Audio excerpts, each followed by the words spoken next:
జంతువుల గురించి ఎవరికీ తెలియని నిజాలు. ప్రపంచంలో వేలాది రకాల జంతువులున్నాయి, కాని వాటి గురించి మనకు తెలియని కొన్ని అద్భుతమైన నిజాలున్నాయి. తామరపూలను తినే జంతువు ఉందని తెలుసా? అది హిప్పో.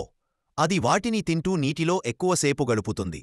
జిరాఫీకి 21 ఇంచుల పొడవైన నొక్కడుంది, కాని అది ఖచ్చితంగా శబ్దం చేయదు. ఆక్టోపస్కు 3 గుండెలు ఉంటాయి. వాటిలో 2 గుండెలు ఊపిరితిత్తులకి పంపుతాయి, మూడోది శరీరానికి పంపుతుంది. పాపికొడవలి, పిస్టల్ ష్రింప్ అనే చిన్న రేఖల జీవి తన శబ్దంతో నీటిలో ఉన్న చిన్న చేపలను చచ్చేలా చేస్తుంది. ఇది ఎంత బలమైన శబ్దమంటే చిన్న స్థాయిలో బంగారం సృష్టించగలదు. స్లో లారిస్ అనే జంతువు ప్రపంచంలో ఏకైక విషపూరిత మృదుసజీవి. మ్యామల్. అది తల వెనుక గ్రంథంలున్న విషాన్ని ఉత్పత్తి చేస్తుంది. ఒక తేనెటీగ గులాబీ పువ్వును గుర్తుంచుకుని మళ్ళీ అదే పువ్వు దగ్గరకు వెళ్ళగలదు. తేనెటీగల బ్రెయిన్ చిన్నదే అయినా అవి అద్భుతమైన జ్ఞాపకశక్తి కలిగి ఉంటాయి. జంతుజాలం అంతే వింతలు, అంతే ఆశ్చర్యాలు. మనం తెలుసుకోవాల్సినది ఇంకా చాలా ఉంది. Please subscribe for more.